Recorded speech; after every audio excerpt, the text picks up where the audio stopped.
Hey everybody, I'm Josh Jackson from WpSuperCache.com. Thank you so much for joining me. In this step-by-step video tutorial, I'll be walking you through how to create a fantastic website with WordPress using an incredible free theme called Zerif. Zerif is currently one of the most downloaded WordPress themes, and rightfully so. It is very professional looking and probably the easiest theme I've ever used to make a website. This tutorial is comprehensive so that everyone, including absolute beginners, can easily follow along. If you find the video helpful, please like the video on YouTube, subscribe to my channel, and add the video as a favorite. These things really help me out. Also, feel free to leave any questions you might have in the comments section, and I'll be happy to answer those. Thanks for watching, and I hope you enjoy it. In just a moment, we'll look at the exact website I'm going to show you how to create, but first we'll start with a bullet list. The following step-by-step video tutorial will include setting up a domain name and hosting account with HostGator.com, getting your first month of web hosting for just 1 cent, installing WordPress onto your hosting account, downloading and installing the free version of the mobile-friendly Zerif theme, specifying which page you want to be your home page, setting up the big title section with custom text and a background image, setting up the Our Focus section with graphics and text about the different attributes of your business or brand, setting up the Our Team section to showcase your key employees, utilizing the Testimonial section to showcase your satisfied customers, setting up a contact form, finding free high-quality stock photos and icons to use on your website, resizing photos and icons to fit perfectly on your site and remain high quality, using widgets and widget areas to add content to your front page sections and sidebar, adding contact information and social media links to your website footer, creating pages and adding content to your pages using the visual editor, creating a custom logo using free online resources, creating a custom navigation menu with drop-down functionality, using section IDs to link to the different sections of your homepage, basic WordPress settings, and more. Alright, this is the exact website I'm going to show you how to create step by step without skipping any steps, and you can see that it's an incredibly professional website with lots of amazing features. I'm using a made-up travel agency as the content subject for this tutorial, but of course you'll be able to replace all of the text and images with your own content. Also, each one of these sections that you see here is completely optional, and you don't have to utilize all of them if you don't need to. And I do want to point out that this site is mobile friendly, so just to show you that real quick, I'll resize my browser window. And you can see that the site will resize nicely on mobile devices, and at the top here we also have this nice mobile menu. Alright, I'll resize my browser window back the way that it was. Okay, and then the first thing we're going to do is set up a domain name and hosting account with a company called HostGator.com. And if you have your domain name already set up with another company, you can still set up your hosting account with HostGator. Now, my domain name is actually QuickWebsiteCreation.com, but because I don't want to have to purchase a new domain name every time I make a new video tutorial, I'm going to use a subdomain, which is travel.quickwebsitecreation.com. But of course, you'll be able to set up your own domain name. And then after we set up a hosting account, we will install WordPress, and we're going to download and install the free version of the Zerif theme that you see here. And I'm going to show you how to design a custom logo with the different colored text using free online resources. And we'll also be setting up a custom navigation menu with drop-down functionality like you see here. And you can have as many different drop-down menu items as you want. I only have one, but you can have as many as you want here. And with the Zerif theme, the front page is designed with what are called section IDs that allow us to link to specific sections on our front page. So I can click on each of these menu items to be taken to specific parts of my front page. And I'll demonstrate here. I'll click on the About Us menu item.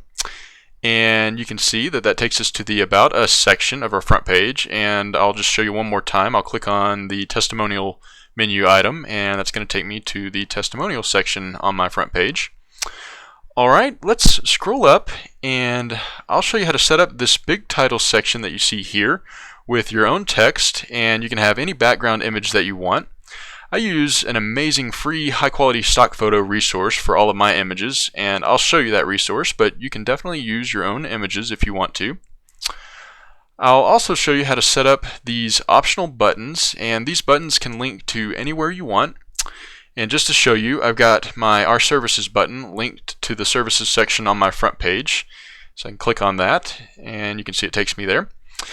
And then I'm going to show you how to set up this section here, which is a great place to feature certain aspects of your business or your brand. And you can have an icon or a photo, a title, and a blurb, and we're going to be using widgets and widget areas to add each of these, so you'll learn all about widgets. And I'm using a total of 4 widgets, but you can use as few or as many as you want to, depending on how many different things that you want to feature.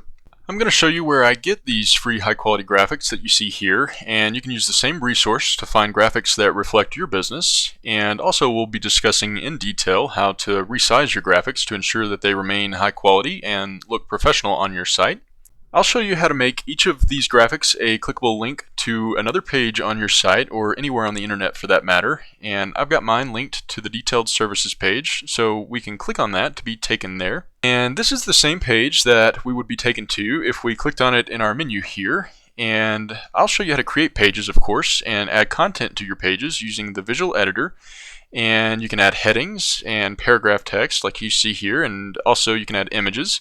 And I'll show you how to make any text a clickable link to another page, and I've got the Hong Kong text linked to a Wikipedia page, so I can click on that to be taken there just like that. Alright, let's go back, and I'm also going to show you how to utilize your sidebar widget area, and that's what you see here. I'm going to add a testimonial widget, but you can have whatever widgets you want to in your sidebar. Now, I'm only going to create this one additional page here, but you'll be able to create as many different pages as you wish. And another option that you have when using the Zerif theme is to not have any additional pages and just have a one-page website. Lots of businesses are using one-page sites to showcase their products and services, and the Zerif theme front page features make it exceptionally easy to set up your site this way. Alright, I'll click on the logo to be taken back to the front page. And we'll go to the About section. I'll show you how to set this up with the different text options, including these showcase features here with the circular graphics. And then we'll scroll down. I'm going to show you how to set up your team member section with your own text and images, and you can showcase as many of your team members as you want to. You can hover over each team member and pull up a blurb about them. And you also have the option to link to your team members' social media pages here. Then we'll scroll down, and I'll show you how to add this testimonial section with photos and testimonial text. And we'll scroll down again, and I'll also show you how to set up this contact form. When your users fill out this contact form and submit it, a copy of their message will be sent to whatever email address you specify. So I'll show you how to set all that up. And also the contact form section here will have the same background image that you used for the title section at the top of the front page. Alright, let's scroll down, and then in the footer I'm going to show you how to set up all of this contact information. You can have your physical mailing address, your email address, and phone number here. And your users can click on the email address, and that would actually open up their email application on their computer, so they could send you an email directly from there. And if your users are using a mobile device to look at your site, they would be able to click on your phone number to dial it instead of having to type it in manually. And then you also have these optional social media links that you can use to link to your business social media pages if you want to. So all of this I'm going to show you how to create step by step without skipping any steps, so that everyone, including absolute beginners, can easily follow along and create this fantastic website. Alright, the first thing we need to do is set up a hosting account and a domain name, and for that I highly recommend using a company called HostGator.com. They've got a wonderful product and service and excellent pricing, and they also have an option for you to pay by the month, which makes it easier and cheaper to get started. So let's go ahead and go to HostGator.com. And then click on Web Hosting here at the top. And we'll scroll down, and you can see that you have 3 different options, and they're all currently 20% off. I'm going to show you how to get an even better deal than that using a coupon code. Now, the hatchling plan is going to be your cheapest plan because it's only for hosting one domain on that account. Then the baby plan is a great value because you can host as many domains as you want on one account. So if you do have multiple websites, or if you plan on having multiple websites in the future, this is going to be a great value option for you. And then the business plan is going to have the same features as the baby plan, plus a free private security feature and a free toll-free number that most people probably don't need. So we're just going to go with the baby plan for now. So go ahead and click on Sign Up Now. Now the first thing you need to do is choose a domain name, and of course a domain name is what your users would type into their web browser to access your website. such as google.com or amazon.com. If you already have a domain registered with another company such as godaddy.com, you could click on this tab here, and then you would enter your current domain here and then complete the rest of the hosting sign-up process. And then afterwards, HostGator will send you special instructions to your email for how to link your hosting account with your domain name.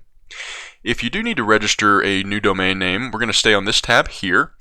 And I actually already own my domain name, which is quickwebsitecreation.com. And because I don't want to have to purchase a new domain name every time I make a new video tutorial, I'm going to use a subdomain, and for this tutorial it's going to be travel.quickwebsitecreation.com, but in your case you will need to register a new domain name if you don't have one. So just to show you what it would look like, you would enter the domain that you want in this box here, and we'll just type in travel adventure. And then you have several different endings. You have the .com and then all of these other endings. And we're going to choose the .com. So once we select that, it's going to tell us whether or not this traveladventure.com domain is available. And you can see here that this domain is currently not available, and it also tells you whether or not these other domain endings, the .net, the .org, and these others are available. So you could select one of these other available domain endings, or if we do want to find a .com domain, we can just try again and get a little more creative. So this time I'm going to type in Travel Adventure Agency, and I'm going to select .com again. And as you can see here, this particular domain, traveladventureagency.com, is available. And if you wanted to add these other domain endings, you can do that by checking the boxes here, but we're just going to leave it to traveladventureagency.com. And then we're going to scroll down, and the next thing you want to do is choose your hosting plan. And we did already decide to go with the baby plan, but you would just choose that here. And then for the billing cycle, you would select that here, and we're going to choose to pay for 1 month at a time, and this is just going to be cheaper and easier to get started this way. And then you'll choose a username following the criteria below here, and do the same thing with the security pin, and be sure to remember that. And then you're going to scroll down and enter your billing information here, and you can either pay with a credit card or you can pay with PayPal, and you would enter your payment information here. And then scroll down, and by default sometimes these additional services are added on, and I'm just going to go ahead and uncheck these. You can always add these later, but usually it's just easier to get started as cheaply as possible for most people. So we're just going to uncheck these options, and then we'll scroll down. Now, this coupon code, SNAPPY, gives you 20% off your hosting purchase. I've got a couple of different coupons that give you a better discount than that, so you can get started even easier. The first coupon code that I have is WpSculptor 1 cent, so you would just type that in and then click on Validate. And this is going to give you your first month of web hosting for just 1 cent. And as you can see here, the domain is going to be $12.95, and that's the domain name. And that's going to cover you for a full year for your domain name. And then your first month of web hosting is just 1 cent, and that's a discount from the $9.95 that it usually is. So if you did this option, your first month of hosting would just be the 1 cent, and then every month thereafter you would be billed $9.95 a month, as long as you wanted to keep your website. Now, the other coupon code that I have is WpSculptor25, and then click on Validate. This is going to give you 25% off your entire hosting order. So if you scroll up and selected a longer billing cycle to where you were purchasing multiple months in advance instead of just paying for 1 month at a time, you may very well save more money this way using the WpSculptor25 coupon code. But we're going to leave it to WpSculptor 1 cent and click on Validate. And I do want to point out that not only do these coupon codes give you an additional discount on your hosting purchase, they also support me. I do get a commission for referring you to HostGator if you do use one of my coupon codes, and I sincerely appreciate that. It's a fantastic way for you to express your support for me and for these videos that I create. Please know that your support is very meaningful to me, and it allows me to continue making WordPress tutorials for you. So again, I sincerely thank you for using these coupon codes if you do need hosting. Okay, so let's scroll down, and you can see here that you do get free 24/7 customer support, you get free instant account activation, a 45-day money-back guarantee, and your domain name registration is going to cost $12.95, and that's going to cover you for an entire year, so you won't have to worry about that for a year. And then your first month of hosting is going to be the just 1 cent with the WP Sculptor 1 cent coupon code. And then after the first month, you would be billed $9.95 a month as long as you wanted to continue hosting your website. Your total is going to be $12.96, and then go ahead and click that you've read and agreed to the terms and conditions, and then click on Checkout Now.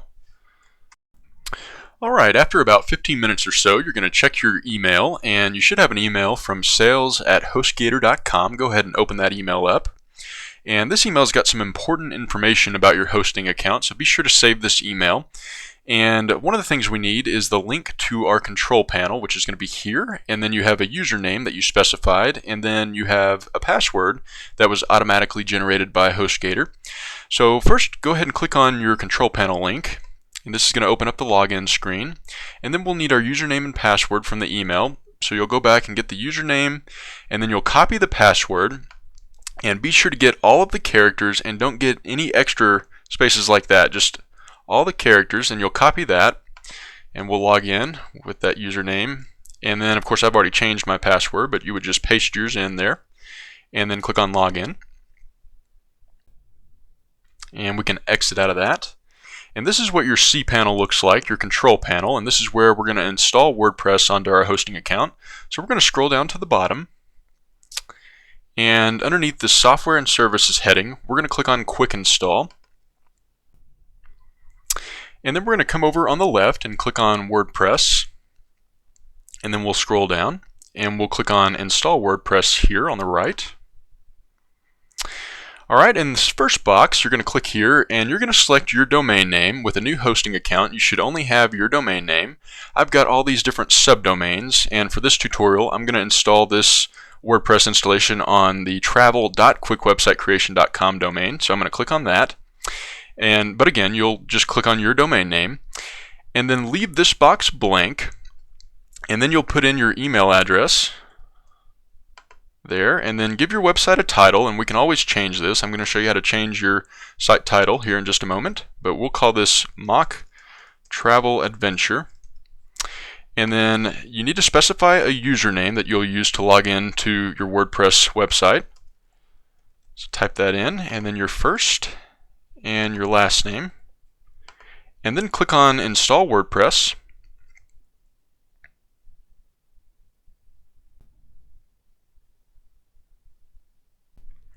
Alright, after you get this message at the top, your WordPress installation is complete. Go ahead and click on View Credentials, and then you'll have a link to your WordPress admin area login screen, and this should just be your domain /WP-admin, and then we have the username that we just specified, and then we have another automatically generated password. Go ahead and save the login information, and of course we'll change this password to something we can actually remember in just a moment, but you will need that to log in the first time, so save this information. And then even though our WordPress installation is complete, we still won't be able to access our website right away. Anytime you register a new domain, it has to do what's called propagate, and this usually takes several hours, but sometimes it can take more than that, so just be patient with the process. It has nothing to do with HostGator. It can depend on several factors such as your physical location and your internet service provider, things like that. So just be patient, and we'll check back in a couple of hours. Alright, after a couple of hours we're going to check back and see if our website's ready. So to do that, we're going to open a new tab and just type in your domain name. Alright, and when you get something that looks like this is what a brand new WordPress installation currently looks like. Right now, the default theme that comes with WordPress is the 2015 theme, which is what you see here. And of course, we're going to change the look and feel of our site completely with the Zerif theme. But the first thing I want to do is show you how to log in to the back end of your WordPress website, which is where all the changes will be made. And to do that, you'll just type in your domain, and then at the end of your domain, type in /WP-admin. And this is going to take us to the login screen, and then we're going to go back and we're going to view our credentials again, and we're going to type in our username, and then we'll paste in this temporary password. I'll copy that, and we'll go back, type in your username, and paste in that password, and click on Login. Okay, and this is what our backend looks like. And again, this is where all of our changes will be made to our website. And before we really get into the good stuff, I want to take care of a few housekeeping items. The first thing we're going to do is deactivate a particular plugin. And to do that, we're going to come over here on the left and hover over plugins and click on installed plugins. And we're going to come down and where it says WpSuperCache, we're going to click on deactivate. And then we'll scroll down and hover over WpSuperCache and click on delete. And then we'll click on yes, delete these files and data. And the reason we're doing that is because the WpSuperCache plugin, it can cause delays in seeing the changes that you make to your website. So when we're creating our site and changing a bunch of things at once, we definitely want to be able to see those changes as they take place. Now it is a good plugin to have. It can help speed up your site for your website visitors, and you can always reinstall and activate that plugin later if you wish to, but it's just a good practice to go ahead and remove that plugin while you're building your site. Alright, the next thing we're going to do is change our password to something that we can actually remember. So to do that, let's go to the left here, hover over users, click on all users, and then you're going to hover over your username and click on edit, then scroll down. And towards the bottom, we can put in a new password. You'll type that in once, and then click on the box below and type it in again. And then click on Update Profile. You always have to save your changes for them to take effect with WordPress. Alright, and now I want to go over the admin bar, and that's going to appear at the top of your site here. This is the admin bar. And then to switch back and forth between the front end and back end of your site, you can hover over your site title here and click on that. And that takes us to the front end of our site, and then we can click on our site title again to be taken back to the back end, just like that. And what I like to do is right click or control click on the site title if you're using a Mac, and then open the link in a new tab, and that way I can have two windows going with my front end and my back end. And I do want to point out that the admin bar will only show up on your computer screen when you're logged into the back end of your WordPress site, so your users will never see this, just you when you're logged in. And then to log out of your back end, you can hover over your username here on the right on the admin bar and click on log out. And now when I just go to my domain name and press enter, you can see that the admin bar is no longer showing up. Alright, so let's go ahead and log back in by going back to our domain /wp-admin. And we'll log in with the credentials, our username, and then the password that we just set up. And click on login. And I do want to point out that if you leave your WordPress backend logged in overnight, for example, when you're not working on your site, and then you come back the next morning, you might need to log out and then log back in to be able to make changes. So just something to be aware of. Now I'm going to go ahead and click on my site title to open that up in the front end. And then I can switch back and forth now between my front end and my back end by clicking here, and then I'll need to log back in again for this tab since we just logged out. Type in my new password, click on login. Okay. Now I'm going to go ahead and exit out of these tabs that we no longer need, and I'll leave my back end and my front end tab open. And then the next thing we're going to do is download and install the free Zerif theme that we're going to use. So to do that, let's come over here on the left, hover over Appearance, and click on Themes. And then come up here to the top and click on WordPress.org Themes. And then we're going to come over here to the right to the search bar and type in Zerif and press enter. And that should be the only one that pops up. We're going to hover over it and click on install.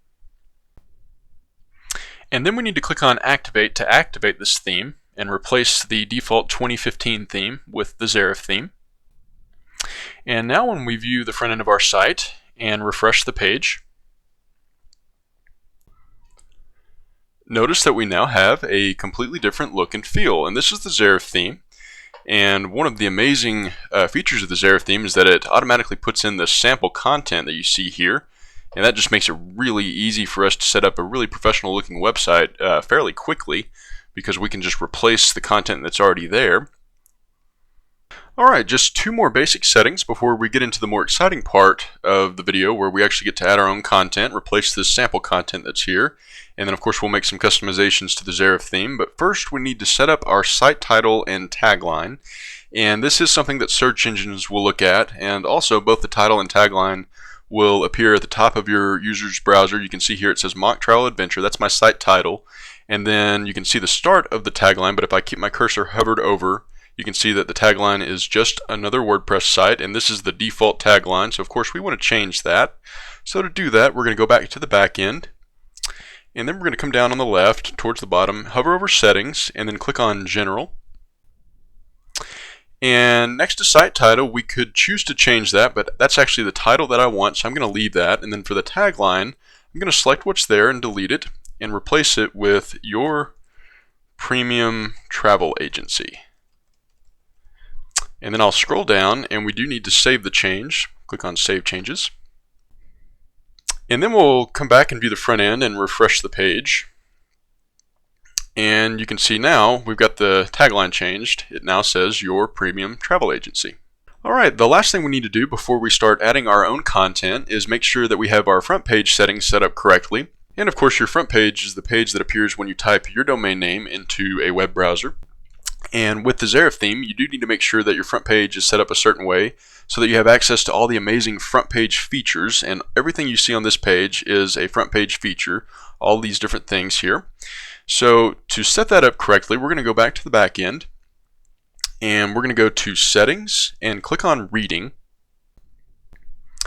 And next to front page displays, we need to make sure that our setting is set to your latest post. So front page displays your latest post, and this should be the default setting, but you do need to make sure that's checked. If you already have a WordPress website set up with a different theme, you may very well have this set to a static page. But for the Zerif theme, if you're using the Zerif theme, you do need to make sure it's set to your latest posts. Now normally with most WordPress themes, setting your front page to display your latest posts would mean that your front page would show your latest blog posts. But with the Zerif theme, this front page setting is a little bit different. And in order to activate the front page features we discussed, you do need to have it set to your latest posts, even if you don't actually want to have a blog on your site. And in this tutorial, we aren't going to be using the blogging features anyway. So just make sure your front page is set up to show your latest posts, and then if you do need to make a change, then you would scroll down and click on Save Changes. Alright, now we're going to go over where all the major changes will be made if you're using the Zerif theme, and different themes will have different theme options and settings. To access the Zerif theme settings, we're going to go hover over Appearance and click on Customize. And then notice on the right here we have our front page as it's currently set up with all the demo content in place. And on the left we have different theme settings, and you can click on each of these settings to bring up additional options. And I do want to point out that some of the settings, such as the sections, order, and colors, if we click on that, this is only going to be available with the Pro version of the Zerif theme. So you could purchase the Pro version if you wanted more customization options, such as changing your section order and your website color scheme. And if you wanted to purchase that, you could click here where it says Pro version, or you can click on View Pro version here, and that's going to open some purchase options in a new tab. But we're going to be using the free version for this tutorial. So the next thing we're going to do is start working through these different Zerif theme settings one at a time here. We'll click on the site title and tagline. Of course, we already set this up using the traditional WordPress method. And then the section order and colors, of course, you will need the Pro version for those options. The general options, we're going to come back to this later in the video when we set up our social media and contact information and our logo. So we'll click the back arrow here. And the first section we're actually going to start with is the big title section, so I'm going to click on that, and then I can scroll down here to see the rest of those options. And of course the big title section is referring to this section on your front page. We have this background image with this title, and then we have these two button options. So the first thing we're going to do is change the title here. And I do want to point out that you could hide the big title section if you did not want to display it by checking the box there. But of course we do want to display the big title section, so we'll leave that unchecked. And then to change the title, all we need to do is select the text that's here in the title spot and delete that. And then we'll add our own title. And I'm going to say Welcome to Mock Travel Adventure. I'll type that in. And then notice how this change is actually we're gonna get a preview of it on the right. Okay. And then I do want to point out that even though we've made this change, it actually won't take effect on our site until we click on Save and Publish. So let's go ahead and do that. And then when we view the front end of our site and refresh the page, we now have our new site title there. Alright, the next thing we're going to do is set up these optional buttons here, and they can have whatever title you want, and they can also link to anywhere on your website or anywhere on the internet for that matter. And to set these up, we're going to go back to the Backend to our Customize section, and then of course within the Big Title section options, the first button, we have the red button label here. And by default it has the title of features. If you wanted to remove the button entirely, you could select the title, the button label, and delete it. And you can see that that removes the button, and of course if you wanted that change to take effect, you would need to save and publish. But of course we're going to use the red button, and we're going to call it Our Services. So I'll type that in for the red button label, and then underneath that we have the red button link, and this is where we specify which page we want our users to be directed to when they click on the button. And later in the video we're going to link to the Our Services section, but since we don't have that set up yet, just to show you how this would work, we're going to link to google.com. So I'm going to open a new tab and go to Google. So whatever web page you want to link to, you would copy the URL, and then we can go back, and where it says red button link, we can select all that's there and delete it, and then we can paste in our own URL, just like that. And now let's go ahead and set up the green button, and I do want to point out this is incorrectly labeled the red button label again. This second one is actually referring to the green button, so don't be confused by that. And for this one we're going to call this Contact Us, so I'll type that in. And again, later in the video we'll link to our contact section, but for now I'm going to delete the link that's there and also link this button to Google by pasting in the Google URL. And then let's go ahead and save and publish to save these changes. And now when we view the front end of our site and refresh the page, notice that our buttons have changed, and I can click on the button to be taken to Google. And then I'm going to go back to the front end of my website, and the next thing we're going to do is replace the background image that appears behind the big title section, and then if we scroll down it's also going to appear behind our contact form section that we're going to set up later in the video. So first I'm going to get my background image, and of course you can use your own, but I'm going to use a wonderful free resource called pixabay.com. So I'm going to open up a new tab and go to pixabay.com. And this is a wonderful resource because you have tons of high quality images that you can use freely on your site, and you don't even have to leave an attribution to the creator of the image. So it's just a wonderful resource. And then for my background image, I'm going to search for Castle, Germany. I'll type that in. I'll leave this set to all images and click on the search icon. Now all of these are going to be free except for this top row. These are sponsored images. You can see it says sponsored there. So everything else on this page is going to be free to use.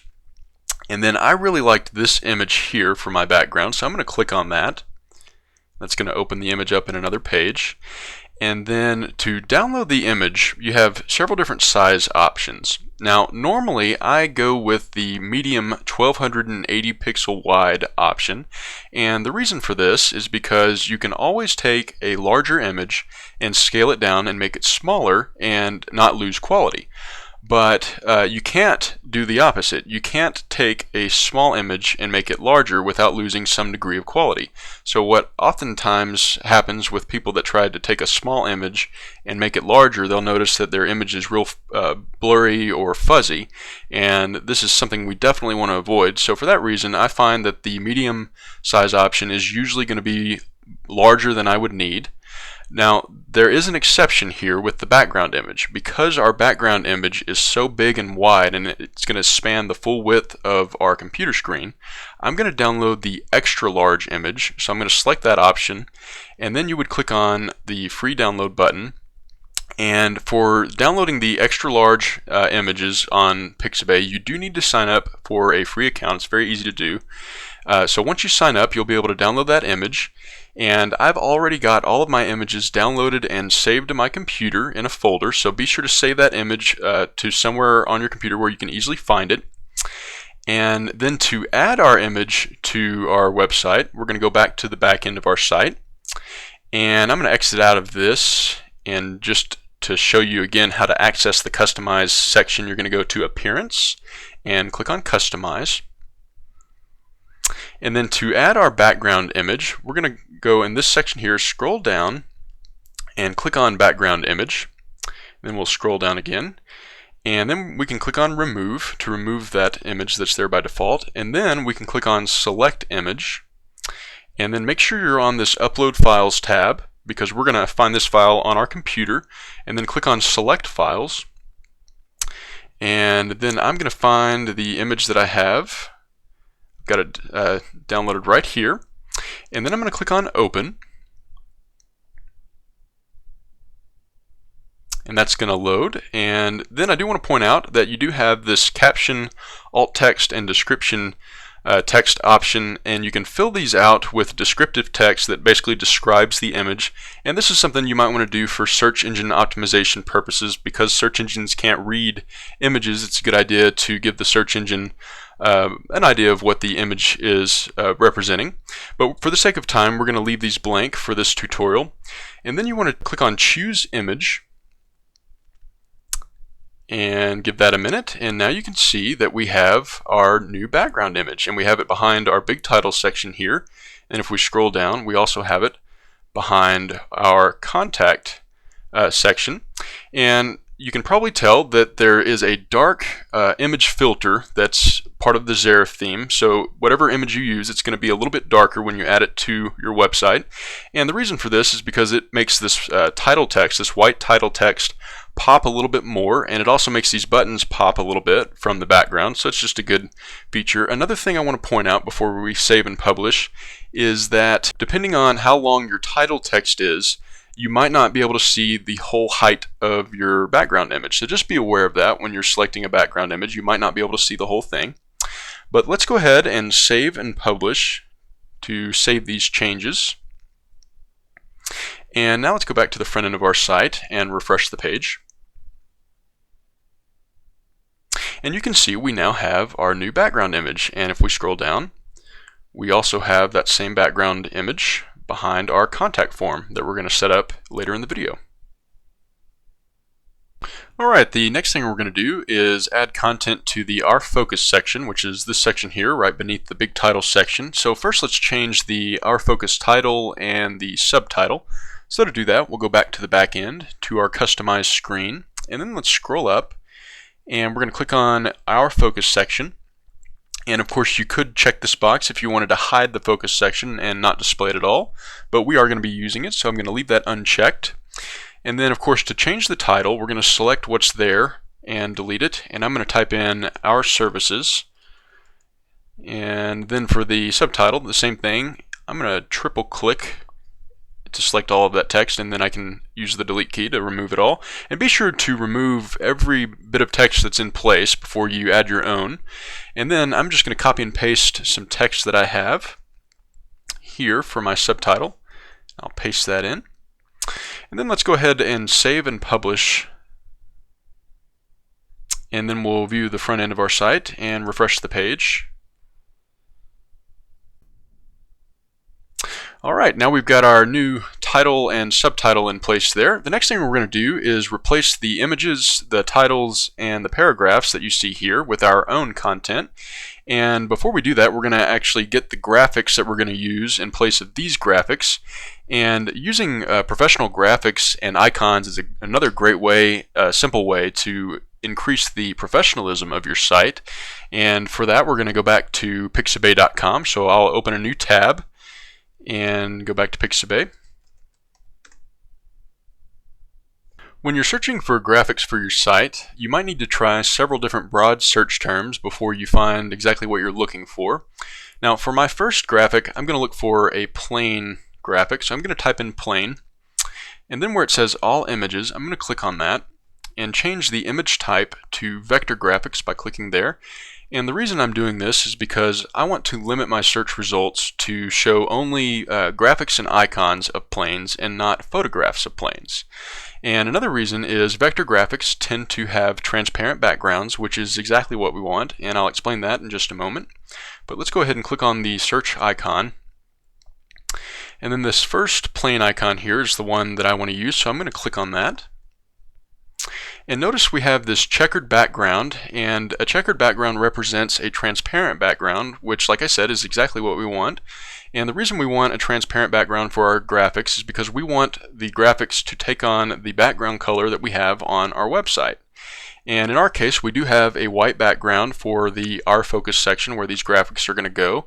So technically we could use images or graphics that had white background colors, but if we changed themes and had a different background color, then we'd have to start over with our graphics. So it's just a good practice to get graphics with transparent backgrounds from the very beginning. Now, for the size option, I know I mentioned earlier in the video that I usually get this 1280 pixel wide size option. But we have another exception with our graphics, and we're going to be downloading the small graphic size because the 640 pixel wide graphic is actually still going to be much larger than we're going to use on our actual site. We're going to be shrinking our graphics down considerably. So this is another case where we can always shrink our images without losing quality, so we might as well get the smallest one that we would need. And we're going to do that, so we're going to click on free download after we select that size. And of course I've got all of my graphics saved to a folder on my computer, but you'll just save your graphics to somewhere where you can find them. Now, to add the rest of our content to the Our Focus section, let's go back to the back end, and we're on the customize screen here. And we've got our focus section selected, and we just added our title and our subtitle. But if we look at the preview of our front end here, in the Our Focus section we have the graphics, the titles, and the paragraphs, and we don't have an option to change that here. And the reason is because changing these other elements of the focus section requires us to use what are called widgets and widget areas. Now, widgets are basically tools that enable us to add additional features and functionality to our site. And WordPress comes with several widgets by default, but different themes and plugins will oftentimes come with additional widgets, and you'll see that with the widgets that come with the Zerif theme in just a moment. Now, widget areas are the different sections on your site where you can add widgets, and different themes will have different widget areas. This is just an example of one of the widget areas that's available with the Zerif theme, this section right here. And with the Zerif theme, there are a couple of different ways to access widgets and widget areas, but I'm going to show you the traditional method because it will work with the Zerif theme, and it will also apply to most other WordPress themes. So if you do decide to experiment with other themes, you'll have a better understanding of how to use widgets and widget areas for those different themes. So to access our widgets and widget areas, we're going to back out by clicking the X button and go back to the main part of our backend. And then we're going to come down, hover over Appearance, and click on Widgets. And here on the right, we have all of the available widget areas that come with the Zerif theme. And then here on the left, we have all of our available widgets. And if we scroll down, you can see that there are 4 different Zerif widgets that came specifically with the Zerif theme. Now on the right here, in this sidebar widget area, don't worry about this for now. We're going to come back to this later in the video, but for now I'm just going to click on this arrow to minimize that widget area. And then the first thing I want to do is find the Our Focus widget. So we'll scroll down, and that's going to be this widget here, the Zerif widget. So to add this to the Our Focus widget area, which is here, the Our Focus section, I'm going to click on the widget, and then I'm going to click on the Our Focus section because that's the widget area I want this widget assigned to, and then I'll click on Add Widget. Now, I do want to point out you can use any of the widgets in any of the widget areas, but since the Our Focus widget was specifically designed for the Our Focus section, that's the one we're going to be using for now. So that's going to pull up all these different options for the widget. So for now, we'll start with the title. And I've got the paragraph text selected. So for this one, I'm going to call it International Travel. So I'll type that in there. And then I'm going to paste in some text that I've already got written out. Paste that in there. And then for the link, eventually we'll have this widget linked to another page on our site. But since we haven't created that page yet, I'm just going to leave this blank for now. And then the next thing we'll do is add our plane icon to this widget that we just downloaded. And you should be able to click on this upload image button, but nothing happens when I do that. So we're going to use a roundabout method to add our image, our icon. And to do that, let's go over here on the left, hover over media, and you would click on add new, but I'm going to control click or right click if you're using a PC and click on open link in new tab. That way I can keep my widget screen open, and then now my add new media screen is in this new tab. Then I'm going to click on select files. And I'm going to find that graphic that I downloaded, the plain graphic, and select that. And then I'm going to click on Open. And this is going to upload the graphic to my WordPress media library. Alright, and once it appears here, that means the upload is complete. And then we're going to go to Media and click on Library. And here we have all of the images that we have on our website, and currently we just have the plain graphic and we have our background image. I'm going to click on the plain graphic, and then I need to copy the URL, so I'm going to select all of the text. It's very important that you get every character, otherwise this won't work. So we're going to copy this, and then we're going to go back to our widget screen and make sure you've got the Our Focus widget selected. You may need to click on the arrow to bring down those options again. And where it says image in that box, we're going to click there, and then we're going to paste in that URL. And then we're going to click on Save. Alright, and now let's view the front end of our site, and we'll refresh the page. Alright, and notice that, I want you to notice a couple of things actually. First of all, as soon as we added our widget, it replaced all of the sample content. So that's good, that's what we want. And then the next thing, notice that we have the image, the title, and the paragraph, but the image, there's obviously something wrong with it. It does not look the way it's supposed to. And the reason for this is because we need to manually shrink this image down quite a bit, because it's displaying this image just as large as the actual original file is that we downloaded from Pixabay. So to resize this graphic, let's go back to our backend, to our media library. We'll exit out of this, and of course you're just going to click on media and click on library. And then we'll click on our plain graphic, and then we need to click on edit image. And then we'll come over here to the top right, and we're going to scale the image, and I'm going to select where it says 640. And you may need to experiment with some trial and error, but I found that having a 95 pixel wide graphic worked pretty well for my plain graphic. So I'm going to type in 95 there, and then that's going to automatically fill in the height that keeps this graphic proportionate, which is what we want. So then we're going to click on scale, and you can see that shrunk the image down considerably, and that's going to save automatically. And I do want to point out, if you do need to try again, if you resize the image and it's not going to work for you, you can always click on restore original image and then click on restore there and then scale it again. But I think this is going to work pretty well, so I'm going to go ahead and exit out. And then I'm going to click on the plain icon again, and now I'm going to copy the new URL by selecting all of that. And we'll copy this, and then I'll go back to my widget section, and I'll make sure I've got my focus widget open by clicking here, and I'm going to select the URL that's currently in place and delete all of it. Make sure you delete every single character, and then we'll paste in the new URL, and then I'm going to click on Save. And now when we view the front end of our site and refresh the page,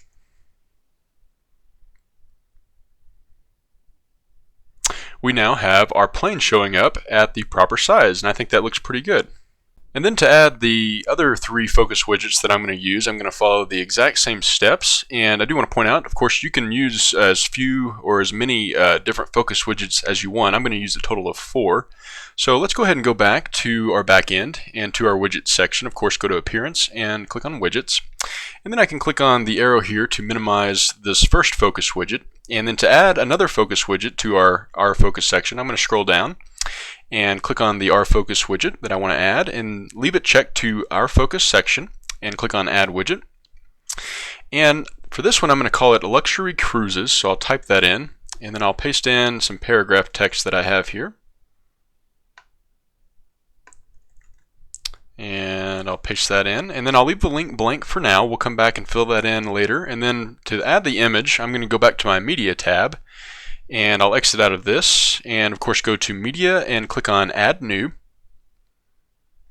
And then I'm going to click on Select Files, and this is going to be the boat icon that I got from Pixabay. So I'm going to open that up, and that's going to go ahead and upload. And then I need to resize my boat icon, so I'm going to go to Media and click on Library. Then I'll click on the boat image, and then I'll click on Edit Image to resize this. So I'm going to scale it down, and I'm going to start out by trying 95 pixels, the same width that we found worked really well for our plane icon.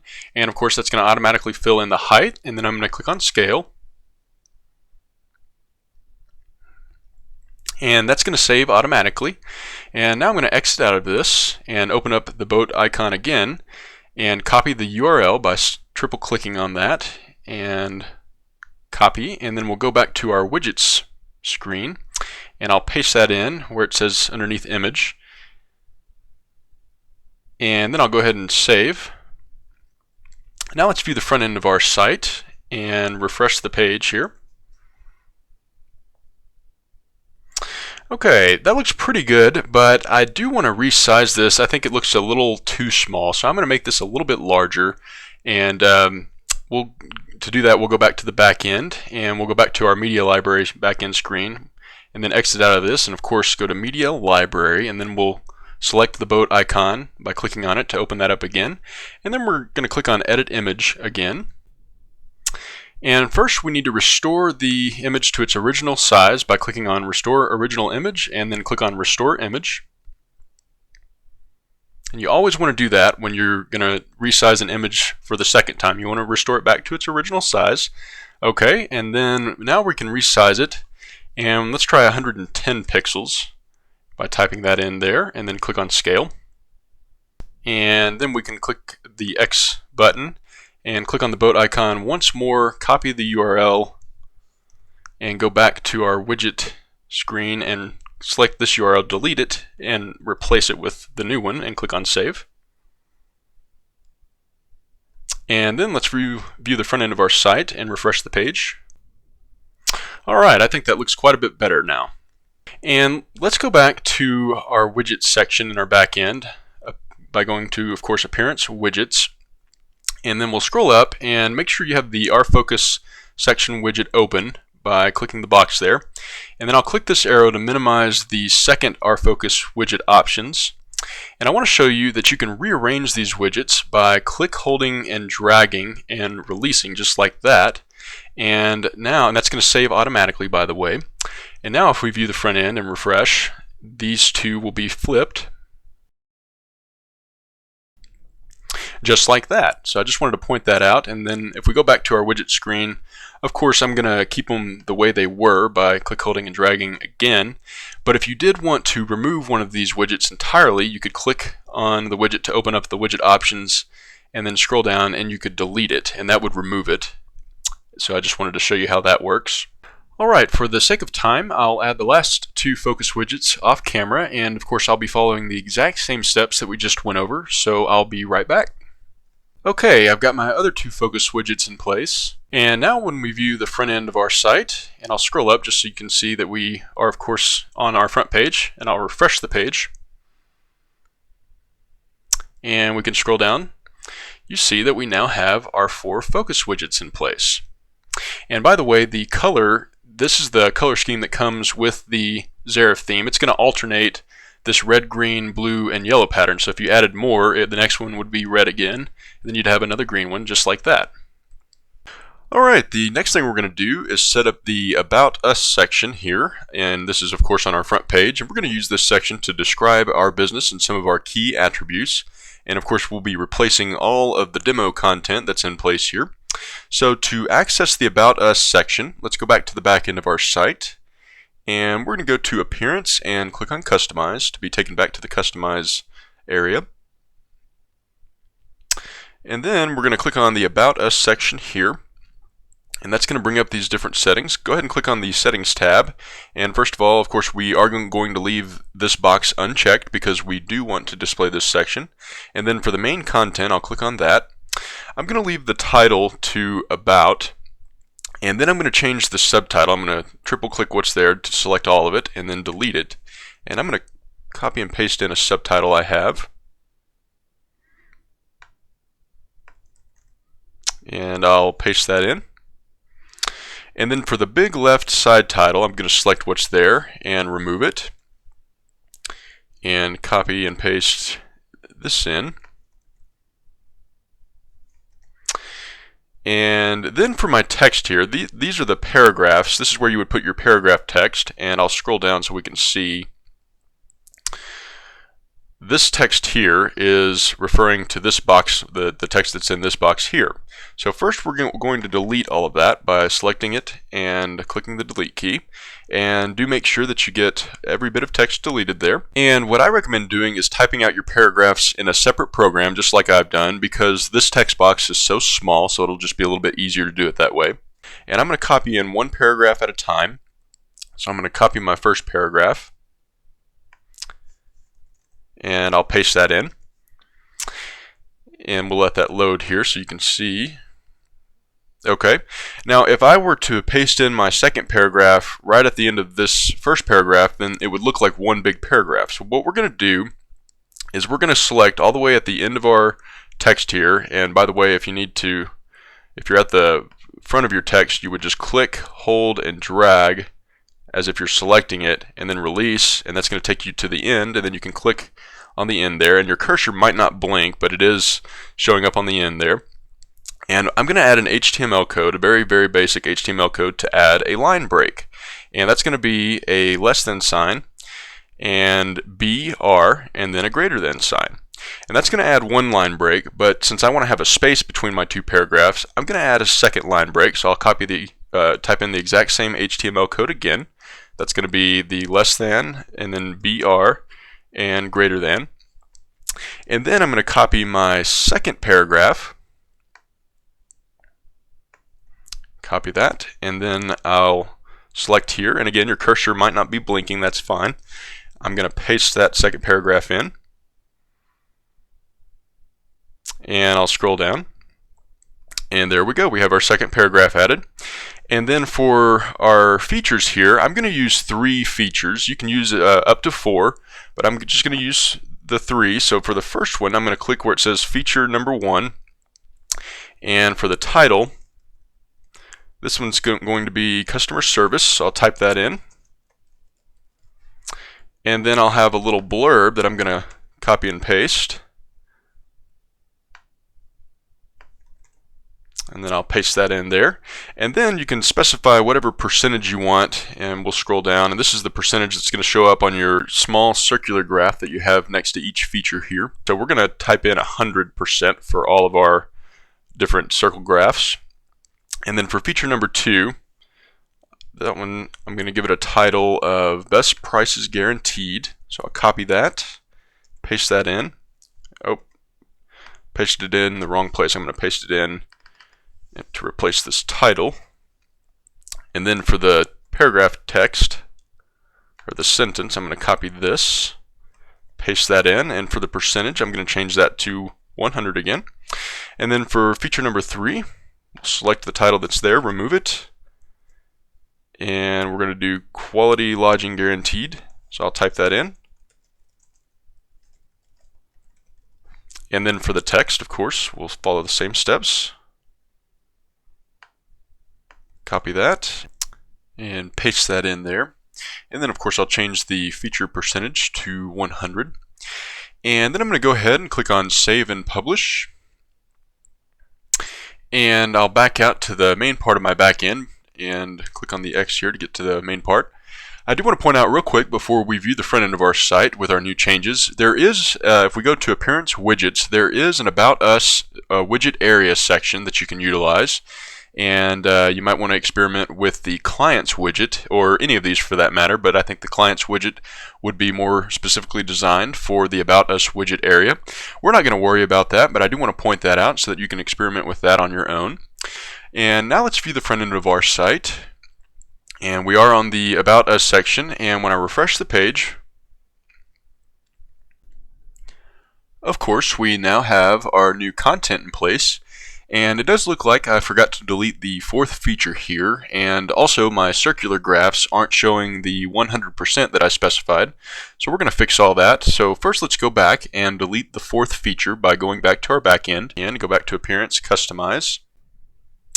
And we're going to come and click on the About Us section, and then for feature number 4, we're going to click on that, and then all we need to do is remove the content that's in place by selecting it and deleting it.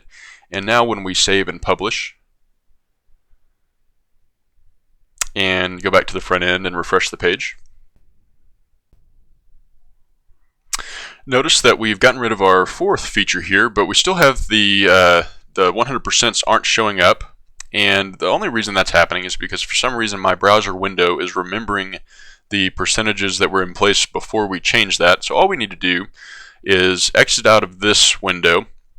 And if I go back to my back end and just go back to the main section, and I'm going to open up my front end by clicking here. I'll control click with a Mac or right click with a PC to open the link in a new tab. And that's going to take me to my front end. Now when I scroll down, you'll see that the 100% is correctly in place there. So that was just a simple browser issue. It was just remembering the old percentages. Alright, the next thing we're going to do is set up the team member section, which of course is on the front page underneath the About section. And this is where you would want to highlight a little bit about yourself and or your key employees. So you'll be able to have a picture of your employees, and then when you hover over the picture, you can put a brief write-up about the employee, and then of course the employee's name and title, and then you have the option to link to these different social media pages if you wish to. So to set this section up, we're going to go back to the back end, and we're going to go to Appearance, Customize, and then we're going to click on the Our Team section.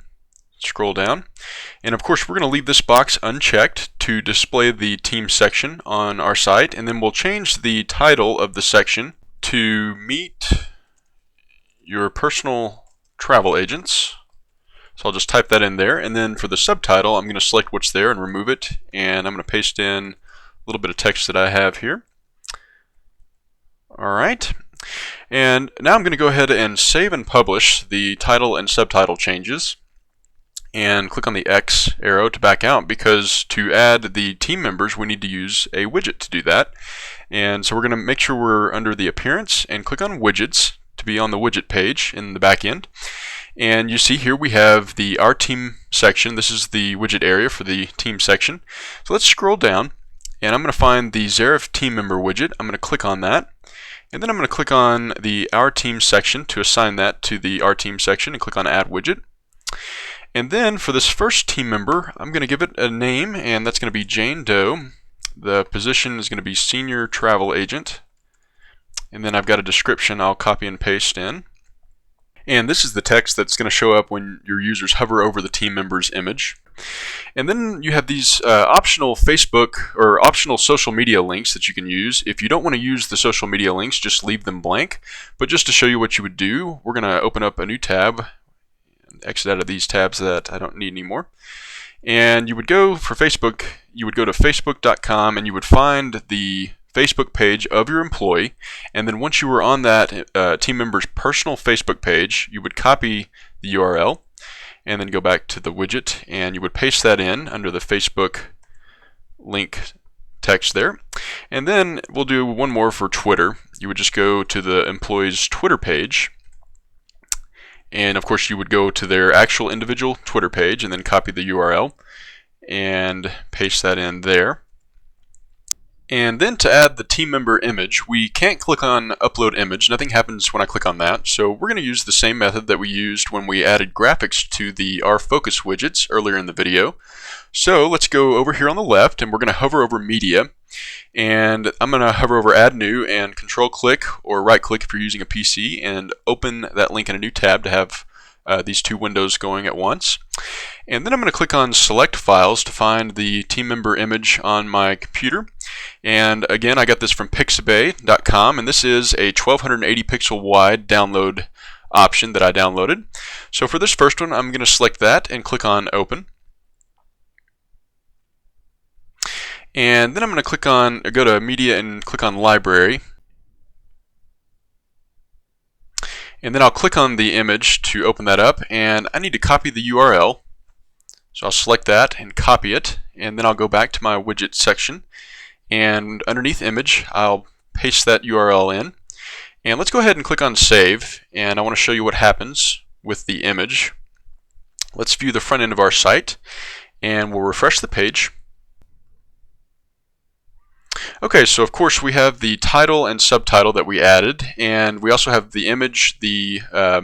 When we hover over the image, we get the text that we put in there, and then we have the team member's name and the title, and then the two social media pages. And of course, if I click on one of these, this one's going to take me to the Twitter page. But we'll go back, and you probably notice that the image looks a little squished. And the reason for this is because we need to have square images to where the height and width are the exact same size so that this doesn't happen. We don't actually have to resize the image. We just need to crop it to where it's square. And this we had to resize our graphics earlier in the video. We don't actually have to do that when we're using the team member widget. But we do need to go back and make this a square image. So to do that, we're going to go back to our media library. I'll exit out of this. You're going to go to media and click on library, and then we'll click on the image that we want to edit, and then we're going to click on edit image. And like I said, instead of resizing this image, we're going to crop this image. So we need to set our aspect ratio. So I'm going to click in this first box here and type in 1. And then I'm going to click in the second box and type in 1. And that way my height and width are going to be the same size. So now when I come over here to the image, you need to click within the image. If you click up here, it's not going to work. So make sure you're within the image. So I'm going to hold shift on my keypad, and that's going to maintain this aspect ratio of 1:1 that we just specified. So with shift held on my keypad, I'm going to click, and then I'm going to drag, and that's going to be a square. So I'll select about that much of the image. Then I can release shift, and I can release on my keypad or on my mouse. I can release, and now I can click, hold, and drag this box to position it where I want it to crop. That looks pretty good. We'll do right there, and then I'm going to click on this crop icon, and now I need to save the image. Clicking save, and now I can copy this new URL that I have by clicking on that to select it, and I'll copy that and go back to my widget section and select the URL that's there and delete it and paste in this new one, and then click on save. And I'll go back to the front end of my site and refresh the page. And now you can see that the image looks much better. Alright, now we can go back and add our other team member widget. So we'll go back to our backend, to our widget section. And I'm going to click on the Zerif team member widget and assign that to our team section and click on add widget. And then I'm going to go back off camera just to save time for the video tutorial and fill in the exact same details that we filled in before. And also for the image, of course, we're going to go back and crop our image to make it square. So I'll do that real quick and I'll be right back. Alright, I just added the information for my second team member widget here, and just so you know, I did add a LinkedIn link. So I'm going to click on save. And then let's scroll up a little bit, and I can click on each widget to minimize the widget settings. I'll do the same for my first team member widget. And I just want to review, you can rearrange the order of these widgets by click, holding, and dragging and releasing, just like that. But I'll leave the order as I had it before. And now let's view the front end. And of course we're on our front page on the team member section. I'll refresh the page. And now you can see we have both of our team member widgets in place. Alright, the next thing we're going to do is set up the testimonials section on our front page, and of course we'll fill in our own content here. So to do that, let's go back to the back end, and we're going to go to Appearance and click on Customize. And then we'll click on the testimonials section here on the left, and then we'll scroll down. And of course you can hide the testimonial section if you don't want to utilize that, but we'll leave this box unchecked. And then we'll leave the title to testimonials, and I'll change the subtitle to See What Our Customers Are Saying, period. And I'll scroll down, and you can see that our subtitle is now appearing there. And then to add our individual testimonials, we'll go back and utilize widgets, but let's go ahead and save and publish the change we made to our subtitle. And then we'll exit out of this to be taken back to the main part of our back end, and make sure you're on the Appearance Widgets page. And notice that we do have this testimonial section widget area. So let's scroll down, and we're going to add a Zerif testimonial widget. So click on that and then scroll down, and we need to assign that to the testimonial section. So we'll click on that there and click on Add Widget. And then we'll just fill in this information, and you don't have to utilize all the information, but we're going to go ahead and add an author, and this first one is going to be Dana Joe. I'll type that in, and then you could choose to link to the testimonial author's page if they had a web page or a social media page. We're going to leave that blank. We're also going to leave the author details blank, but you could list the testimonial author's contact information if you wanted to, an email address or a phone number if they were willing to do that, but we'll leave that blank. And then for the text, and this is where you're going to put the client's actual testimonial, we're going to copy this. I've got this typed out, and I'll paste that in here. And then to add our image, we're going to follow the exact same method that we just utilized when we added our team member images. So we're going to go back to this other tab that I have here, which is also my backend. I'm going to exit out of that. You're going to go to Media and click on Add New. And then we're going to click on Select Files to find the testimonial person's image that I've got here. And of course I downloaded all of my images from Pixabay, including this one, and this is a 1280 pixel wide image. So I'm going to open this image up, and that's going to upload to my media library. And then I need to go to Media and click on Library, and we need to crop this image and make it a square image just like we did with our team member images. We don't need to resize it, but we do need to crop it. So we're going to click on the image that we want to crop, and then we're going to click on Edit Image.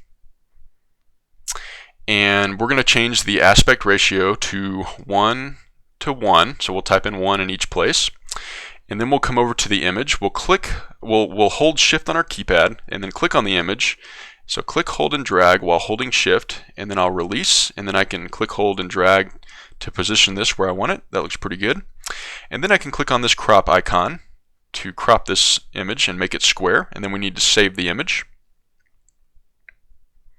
And then I need to copy the URL by clicking here, and then I'll copy that and go back to my widget section of my backend, and in the widget settings under image I'll paste that URL, and then I'll click on Save. And now let's view the front end of our site, and we're on the testimonials section on our front page. I'll refresh the page, and you can see we now have our first testimonial added. We've got the testimonial text here, the author title, and then the image. And if you added a link to the widget settings, this author title would be clickable, and that would take you to wherever you specified for the link. And then if you added author details, they would appear beneath the author's title. Alright, the next thing I'll do is add the other two testimonial widgets next to this first one, and to do that, of course, I'll go back to the back end, and under Appearance, Widgets, I'll click on the testimonial widget, assign it to my testimonials section, and click on Add Widget, and then I'll scroll down, and I'm going to fill in the details for this one and one more, and I'll do that off camera to save time for the tutorial. But I'll follow the exact same steps, and of course you do need to scale your images down to make them square, just like we did in the previous step. And you want to do that to avoid having squished looking images for your testimonial images. But I'll take care of all that and I'll be right back. Alright, I've just added our other two testimonial widgets in place here, and I've saved all of the changes that we made. And of course we can minimize these by clicking on each widget, and we can rearrange them. If you wanted to rearrange the order of your testimonials, you could click, hold, and drag and release, but I'll leave them the way that I had them. And then also to delete any one of these, if you needed to redo it or remove it entirely, you could click on the widget to open up the settings and of course click on delete there. But let's go ahead and view the front end of our site, and we'll refresh the page. Alright, notice we now have the other two testimonial widgets in place there. And then the last thing I want to show you regarding the testimonial widgets, this is purely a personal preference, but if you're like me, I like things to be pretty symmetrical. So if I wanted my other two widgets to come down and be just as long as this one, so we didn't have this blank space here and this little bit of blank space here, then we can go back and add line break HTML code, very simple HTML code, the same code that we used earlier in the video in the About section. So to do that, we can go back to our widget section, Appearance, Widgets, and the first one we need to do is add a couple of line breaks to this widget. So I'll click on the widget to make sure that the widget settings are open. And then within the text, I'm going to find the bottom of the text and click there right at the end, and then add the less than, and then BR, and then greater than symbol. And that's going to be one line break, and then I'll do that one more. Okay, and then I'm going to save that change. And then the second testimonial widget, I'm going to click on that to open up the settings. And this one, I did a little trial and error experimentation and found that I need 3 line breaks. So I'm going to add that code 3 times. And then save the changes. And now if we view the front end of our site and refresh the page, notice that they are all the same height. Alright, the next thing we'll do is scroll down, and the next section we have is this latest news section on our front page. And basically, if you're utilizing the blogging features of WordPress, then your latest news section will show your most recent blog posts. We actually aren't going to cover blog settings in this video tutorial, so we're going to deactivate this latest news section. And to do that, we'll go back to the back end, and we'll go to Appearance, click on Customize. Then we're going to scroll down and click on Latest News Section, and then we're just going to check the box that says Hide the Latest News Section, and then we'll click on Save and Publish. And then just to show you that we'll view the front end of our site and refresh the page. And now underneath our testimonials section we have our contact form. We no longer have the latest news section. So the next thing we'll do is set up our contact form, and all we need to do is go back to the back end. And of course we'll go to Appearance, Customize, and we'll come down and click on the Contact Us section here. And we're not going to hide this section, so we'll leave this box unchecked. And for the Contact Us section subtitle, we're going to type in, tell us about your travel plans. So I'll type that in, and then I'll scroll down to show you that that is showing up here, right here. And then for the email address, this is where you put in the email address where you want these contact form submissions to be sent to. And I'll just type in my email address, but you would type in the email address where you want these contact forms to be sent to when your users fill them out and submit the contact form. And you can change the button label, which is right here. It currently says send a message, and we'll leave it to that. So we're going to save and publish to save these changes. So now when your users fill out the contact form and click on the send message button, it will send a copy to the email address that you specified. Alright, the next thing we're going to do is create our logo. So I'm going to go ahead and exit out of the customize screen. And then I'll close out of this tab that we no longer need. And to create our logo, I'm going to open a new tab and go to picmonkey.com. This is another wonderful free resource that you can use to design logos and graphics. Then I'll hover over Design and come down and click on this Custom option. And I'm going to make my canvas 500 pixels by 500 pixels. So I'll type in 500 in both boxes and click on Make It. And I do want to point out, if the PicMonkey app crashes, just refresh the page and it should load fine. I've just noticed that before. And for now, we're going to leave our canvas background color set to white. We will be changing this to a transparent background here in a moment. And we'll also be able to crop our logo down considerably. This is actually a much larger canvas than we need, so we will be able to crop our logo.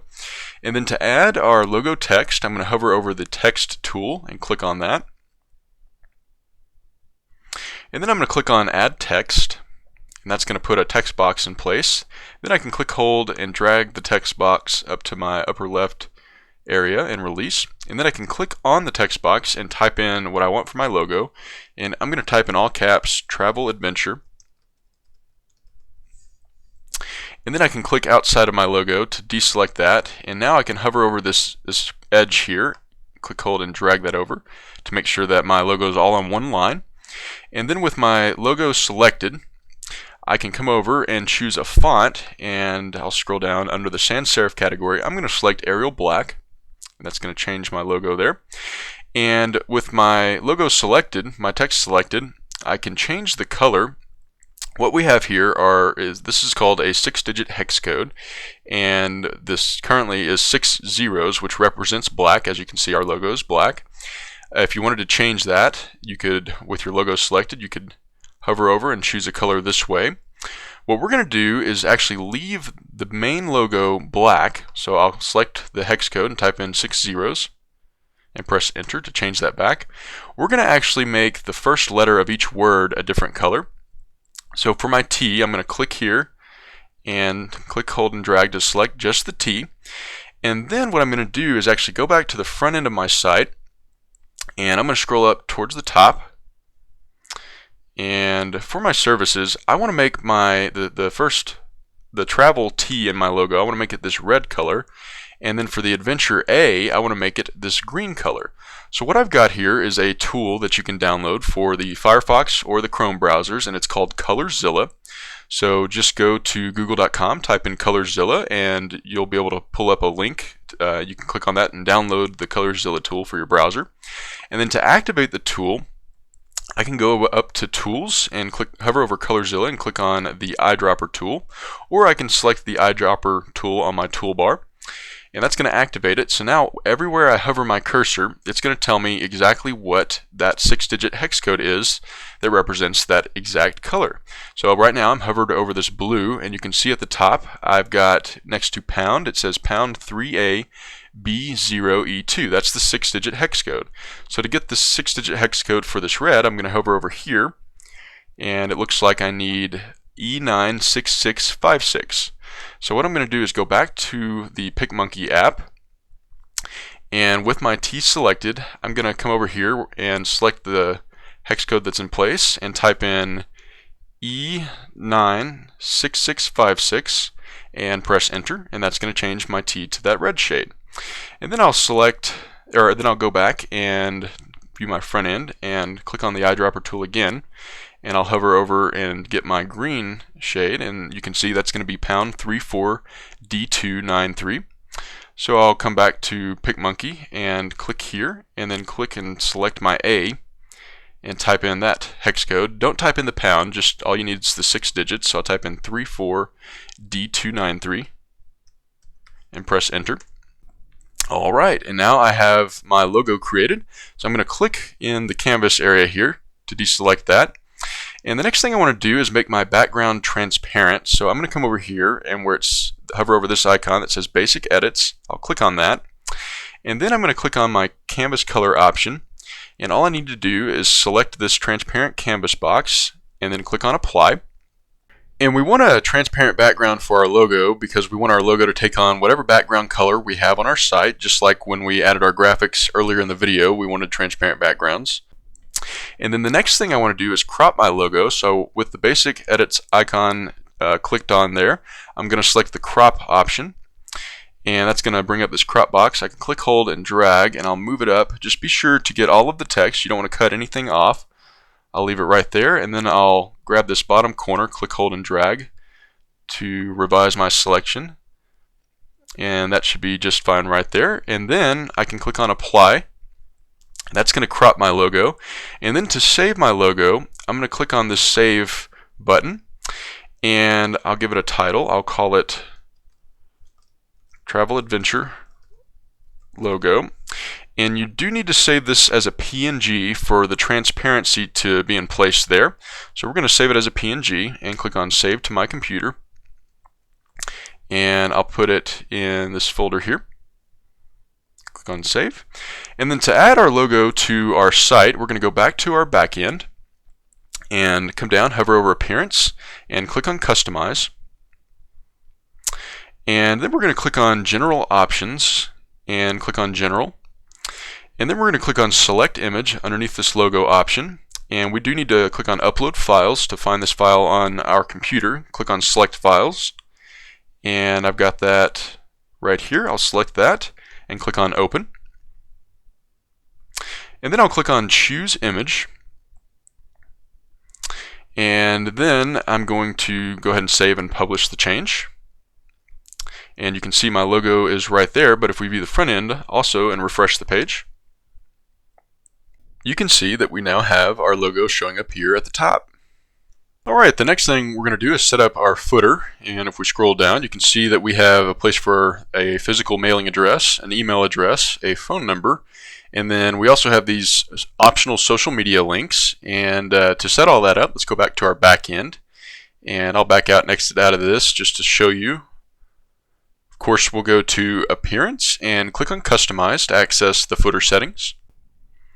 And then we're going to click on General Options just like we did for our logo, and then we can click on General again, and this is where we added our logo just a moment ago. And then we also have this option to include a copyright text. So I'm just going to type in Mock Travel Adventure, and we'll scroll down. This is going to be the text that shows up here in our footer right there. Alright, and then to set up these optional social media links, we can click on the Socials tab here, and you can see there's a pound symbol in place that's acting as just a temporary placeholder. If you wanted to utilize these, all you would need to do is open up a new tab, and you would open up your Facebook page, for example, if you wanted to include the Facebook link. And then so you would find your official business page, then you would copy the URL, and then go back and you would just remove the pound symbol and paste in your new URL there. And we'll do the same thing for Twitter. We'll remove the pound symbol and we'll just go to twitter.com, and you would find your Twitter page, and then once you're on your Twitter page you would copy the URL and go back and paste that in place there. And then we'll remove the pound symbols for the LinkedIn, Behance, and Dribbble, but you certainly have the option to use those. And before we save this change, you can see at the bottom here we now have the Facebook and Twitter links showing up. And then to set up our addresses and phone number, we need to come over here and click on the footer option. And we do have these graphics in place by default. You could use your own if you wanted to do that, but we're going to leave these in place. And then first we'll set up our email address, and notice that we do have some HTML code here. What this is actually a code to where your email address is going to be a clickable link, so when users click on it, it will open up their mailing application on their computer. So we're going to remove the email address that's in place by default, which is contact@site.com. So just select that and delete it, and be sure not to accidentally delete the quotation mark or the colon. And then we're going to type in our email address. So whatever your email address is, and then we'll type that in again by selecting the default address, and be sure not to accidentally delete one of these greater than or less than symbols. We'll type ours in again. And then we'll scroll down and do something very similar with the phone number. We're going to keep this TEL colon in place, and just starting with a 0, we'll select all of that and remove the phone number in place by default. Be sure not to accidentally delete the quotation mark. Then we'll add our own phone number. And then we'll do the same thing. We'll select the phone number again, add ours. And with this HTML code, our users, if they were using a mobile device, would be able to click on our phone number and dial it that way. Then we'll scroll down, and for our physical address, we'll select the company address in place by default, delete that, and add our own address. And then I'm going to use the less than, BR, and then greater than symbol. This is again the line break HTML code we went over earlier. And that's going to add a line break. So then I'll press enter and add the rest of my address. And then I'll do another line break code. Then press enter.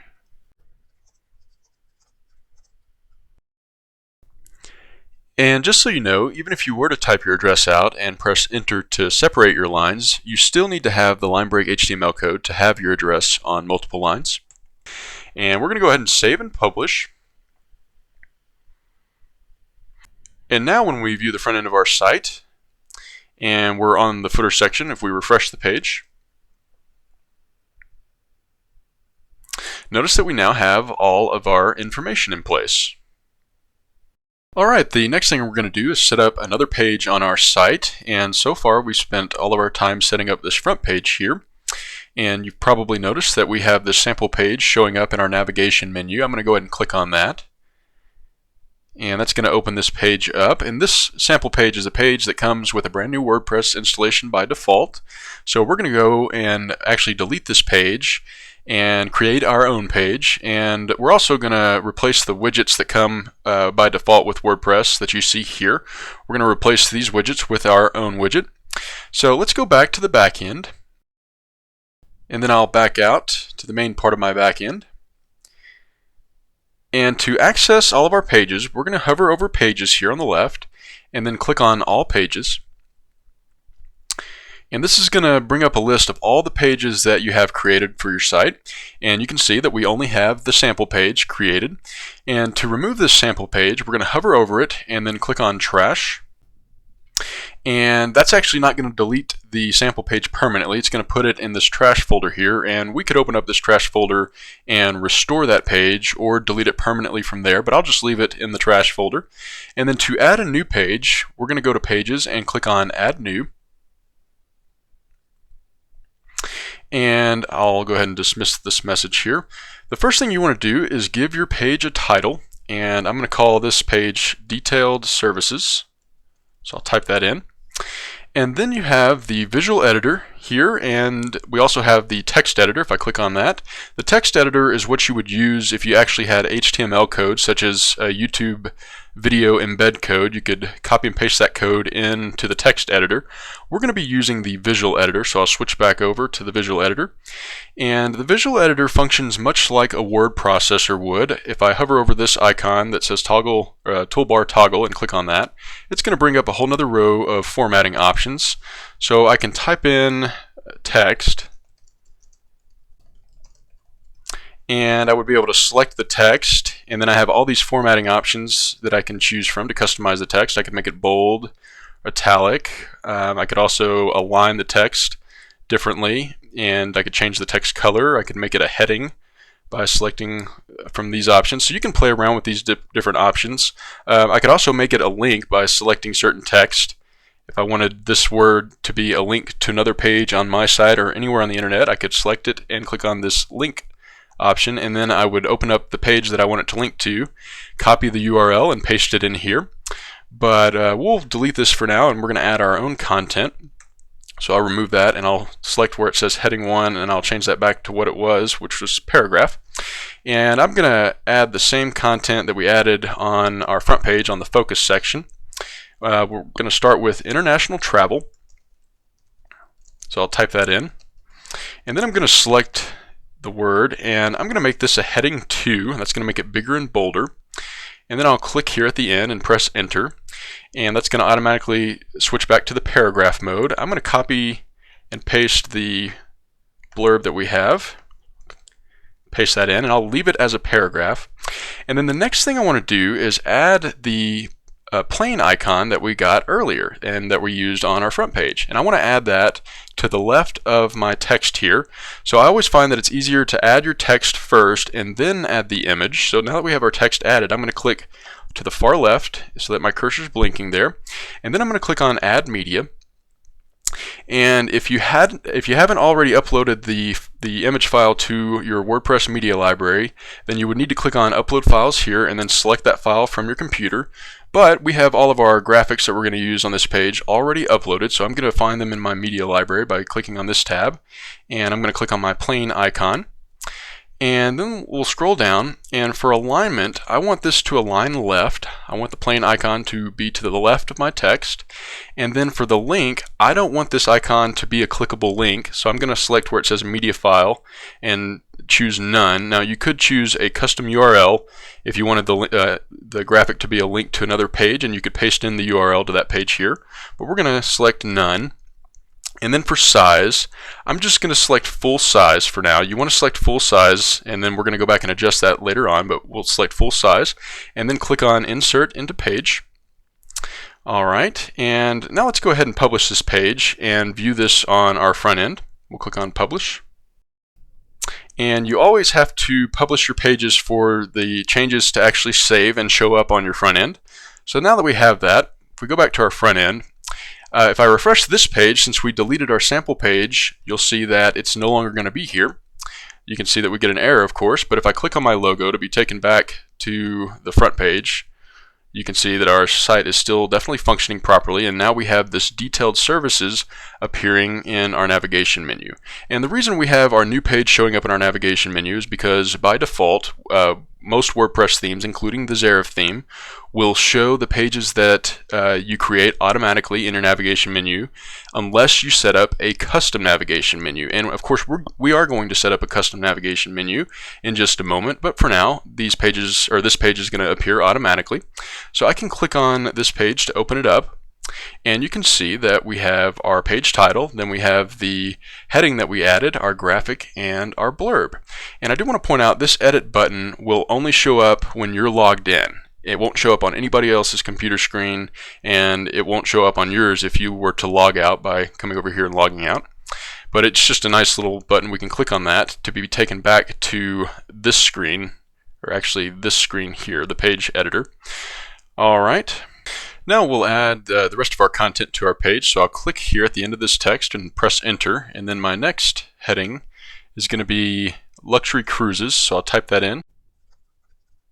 And then I'll select the text and make this a heading 2. Then I'll click at the end of the text and press enter, and I will copy and paste in this blurb here. Paste that in, and then I'll click next to the blurb right here, and then I'll click on Add Media to add my icon, and it is going to be in the media library, so I'm going to click on the image that I want, and then alignment is going to stay left, and then link to media file, I'm going to change that to none, and then I am going to make sure that full size is selected there, and then click on Insert into Page.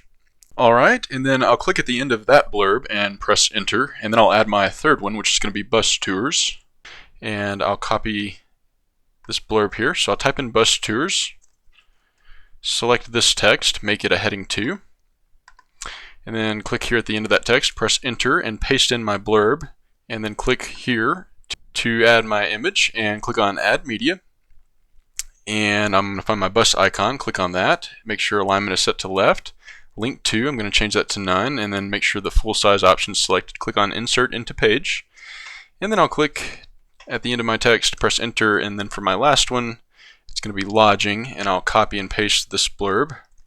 So I'll type in lodging, and select that, and make this a heading 2. Then I'll click here and press enter and paste my blurb, and then click here at the front of my blurb to add my image, click on Add Media, and I will select my lodging icon, and make sure link to none is selected, and full size is the size I want. Click on Insert into Page. And then I want to make this Hong Kong, I want to make this a link to a Wikipedia page that's about Hong Kong, so I'm going to select it. Sorry to interrupt the flow here, but I want to point out that I did misspell Hong Kong, as you can see here, and I didn't catch this until towards the end of recording this tutorial, so at the end we will go back and fix the spelling error. And then I'm going to click on the chain link icon here, and then I'm going to open up a new tab. I'll close out of these tabs I don't need, and open a new tab, and I'm going to type in Hong Kong, and then I'm going to click on this Wikipedia option here, And then I'm going to copy this link. So I'll select it and copy that.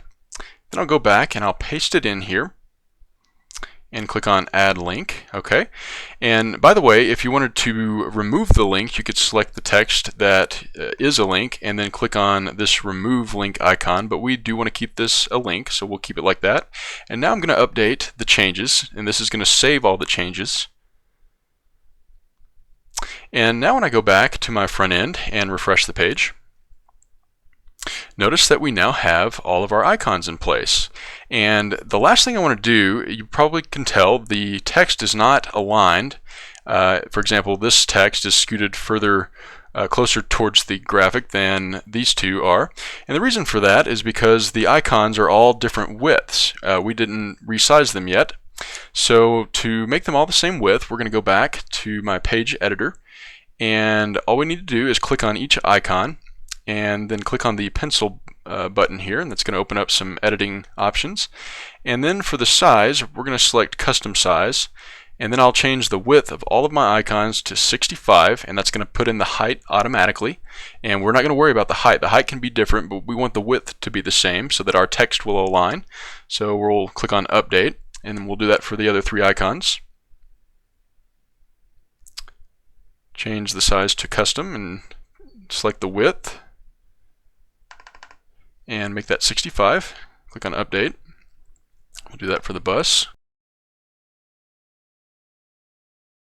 Update that. And then for our lodging, we'll do the same. And update. And now when we update the changes here, by clicking on the update button, and then go back to the front end and refresh the page, you can see that our text is now aligning here, and also of course our link is in place. And if I click on the Hong Kong text, it's going to take me to the Wikipedia page that we linked it to.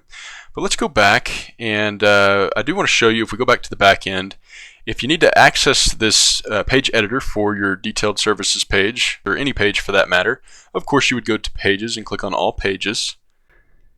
And that's going to pull up a list of all your pages, and you could just click on the page to open up the page editor. Just like that.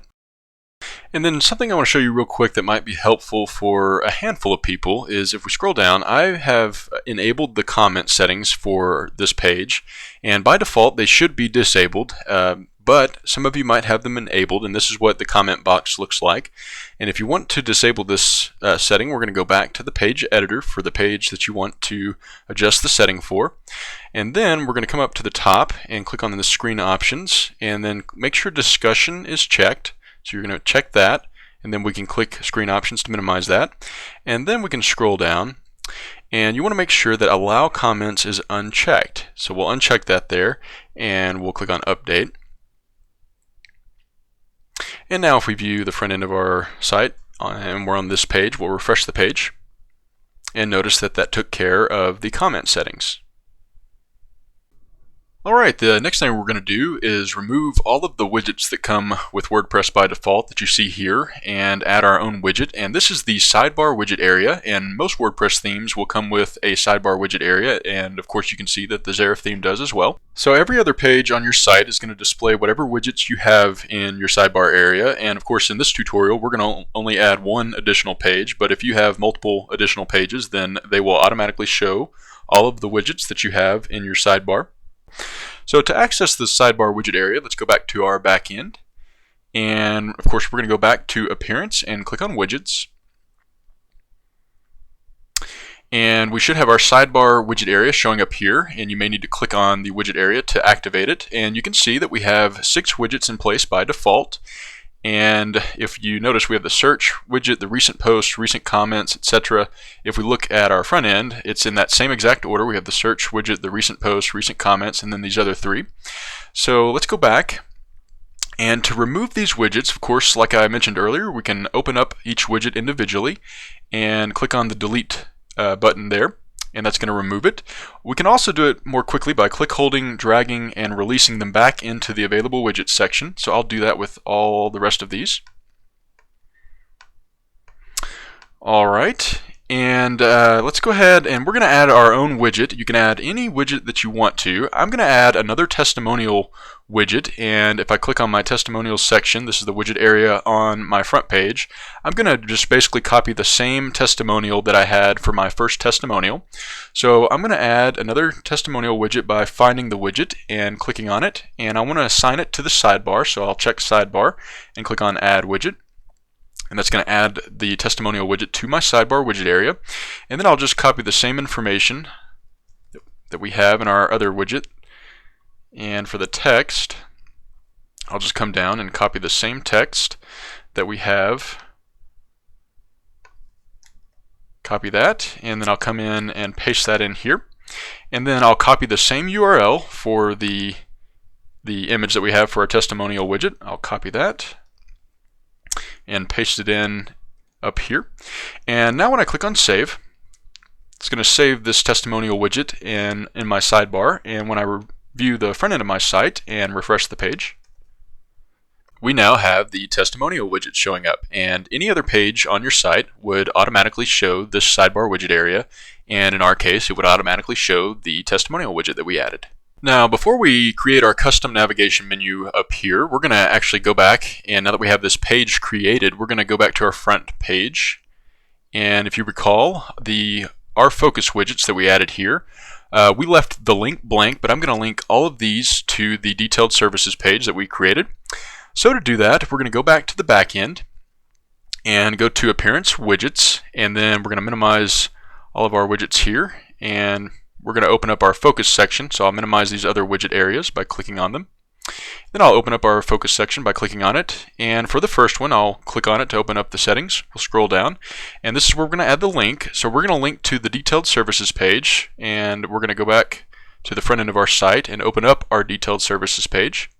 And all you need to do is copy the URL and go back to your widget area in your back end, and we're going to paste that in. So I'll just paste that in there. And then I'm going to click on save. And now when we view the front end of our site and go back to our front page, and I'll scroll down, and now when I hover over, this is the first focus widget that we just added the link to. When I hover over it, I can click on it and be taken to the detailed services page. So I'm going to go back, and we're just going to do the same thing for the other three. We're going to copy the link that we just pasted in here, and we'll add it into each of these. Paste it in and save that. We'll scroll down and open up our third focus widget, paste in that link and save, and do that with our last widget. Paste it in and click on save. So now when we view the front end and the front page, all four of our focus widgets will now link to the detailed services page. Just to demonstrate, I'll click on the last one, and you can see right there. Alright, the last thing we're going to do is create a custom navigation menu that's going to show up here at the top. And to do that, let's go back to our backend, and we're going to go to Appearance and click on Menus. And first we need to click on Create a New Menu. So we're going to click on that there. And then we're going to give our menu a title, and I'm just going to call this Main Navigation Menu. So we'll type that in and then click on Create Menu. And then to add a menu item, we're primarily going to be using custom links. So let's come up here to the top, click on Screen Options, and make sure that Custom Links is checked there. And then click on Screen Options again to minimize that. And then we're going to come down to where it says Custom Links. Click on that.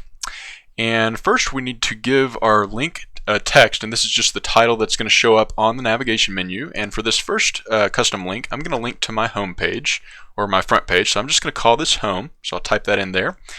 And then for the URL, we need to specify the link destination. So all I need to do is go back to the front end of my site. And since I want to link to my front page, I'm going to open up my front page. And I'm just going to copy the URL here. And then I'll go back to my menu, and I'll remove the URL that's in place by default. And make sure you remove everything that's there, and then paste in the new URL. And then we need to click on Add to Menu. Alright, and then we need to assign our main navigation menu to a theme location, and different WordPress themes will come with different theme locations, different menu locations. Some themes will come with more than one. In the case of the Zerif theme, we just have the primary menu location, so we need to check that box, and then we're going to click on Save Menu.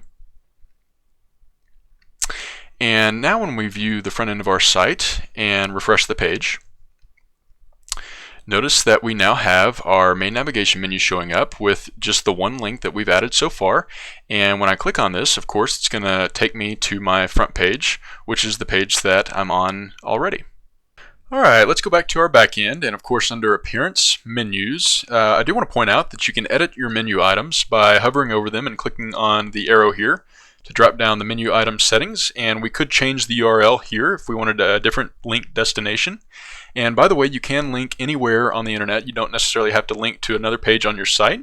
And also you could change the navigation label, which is what appears on our front end. It currently says Home, but you could change that by changing that here. And you can also delete a menu item by clicking on Remove, and that would delete it from your menu. But I'm going to go ahead and minimize the menu item settings by clicking there. And the next thing we're going to do is add our detailed services page that we just created to our menu, and it should be appearing here under this Pages option. But do go to Screen Options at the top right and make sure that Pages is checked there, and then we can minimize the screen options. And then your pages, if you clicked on View All, it would show all of your pages. We just have the detailed services page, but if you had multiple pages, they should be appearing in this section here. And then to add the detailed services page to our menu, we're going to check the box and click on Add to Menu. And that's going to put it at the bottom by default. And by the way, I want to point out you can rearrange your menu items by click holding, dragging, and releasing, and that would put the detailed services menu item on top. If I save the menu and then view the front end and refresh, you'll see the detailed services menu item will appear in front of the home. But we're going to go back and rearrange that the way we had it.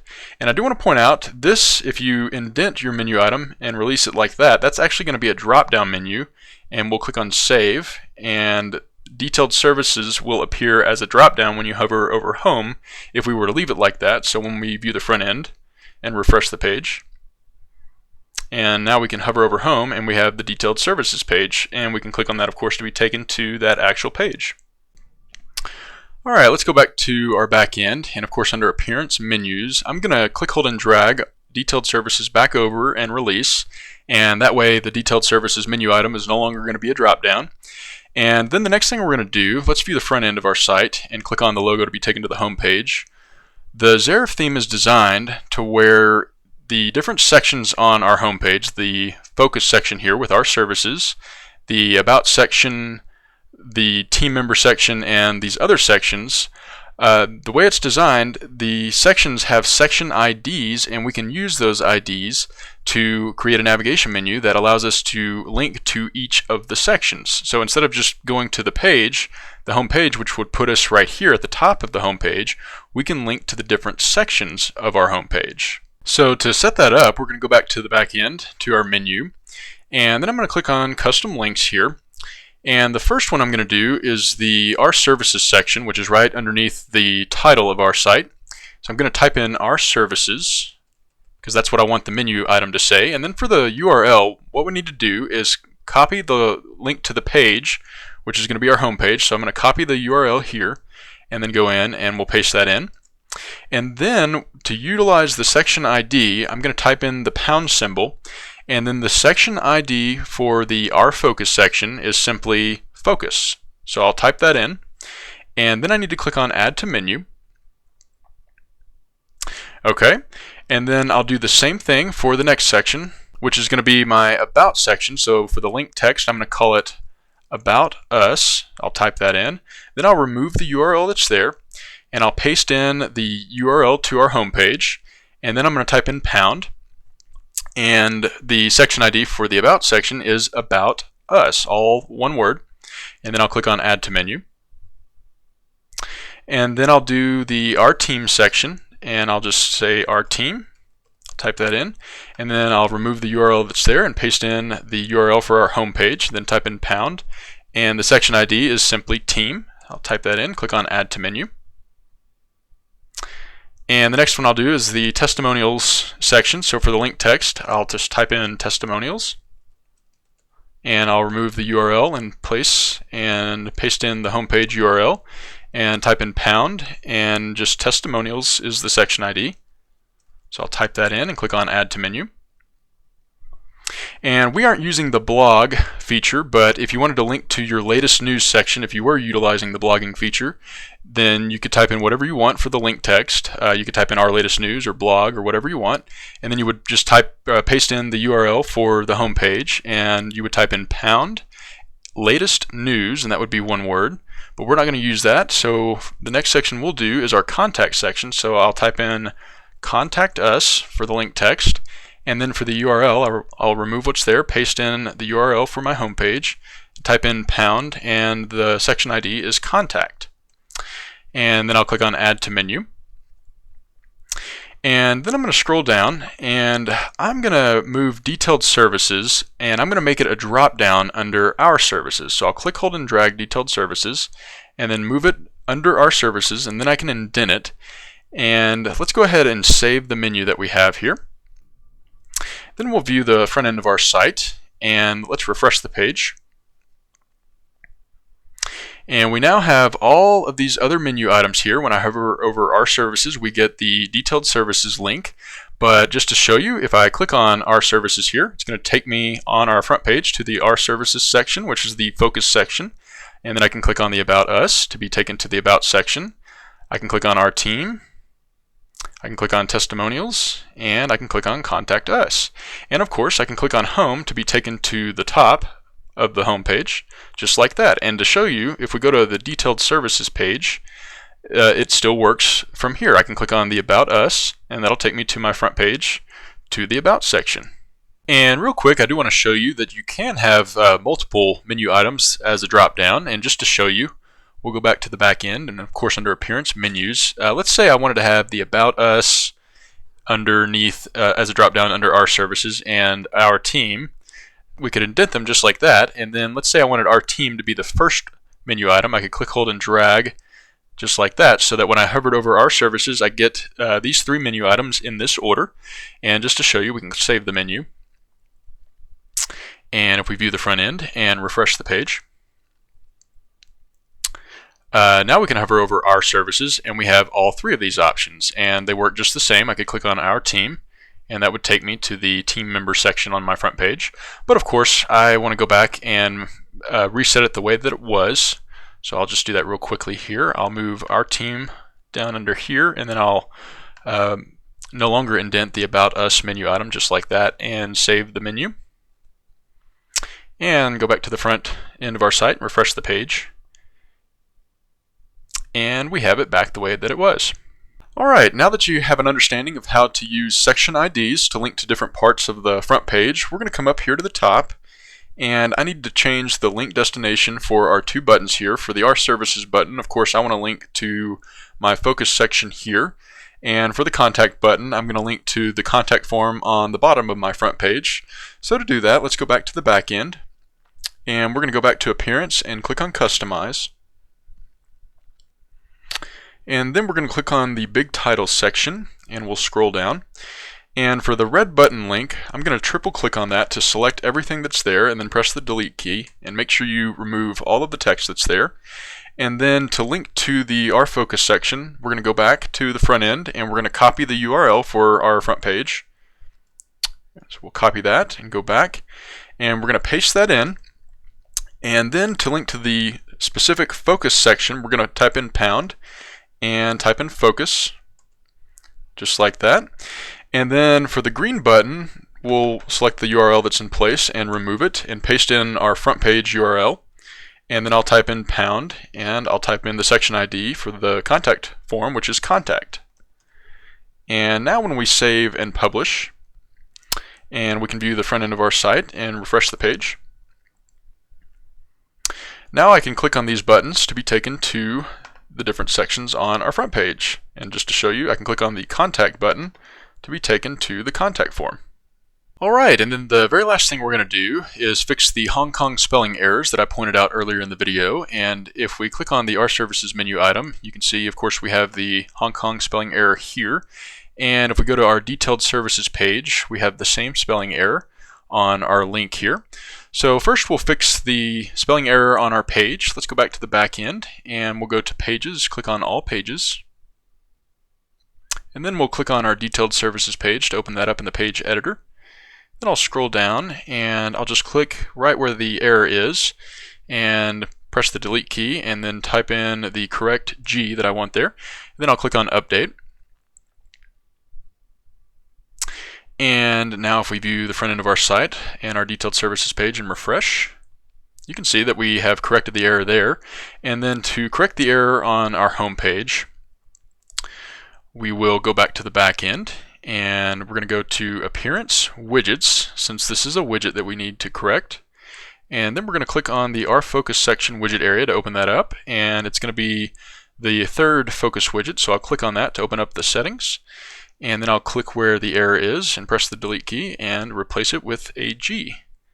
And then I'll scroll down and click on Save, and then we'll view the front end of our site and refresh the page. And you can see that we now have the error corrected. Alright, that concludes this tutorial. Thank you so much for watching, and if you did find the video helpful, please don't forget to like the video on YouTube, subscribe to my channel, comment on the video, and add the video as a favorite, and also share the video on YouTube. These things really help me out, and I really appreciate that. Also, if you do need hosting, go to HostGator.com, and you can either use the WpSculptor 1-cent coupon code or the WpSculptor 25 coupon code, and not only will you get an additional discount, that also really helps support me, so thank you so much for your support, and I'll see you next time.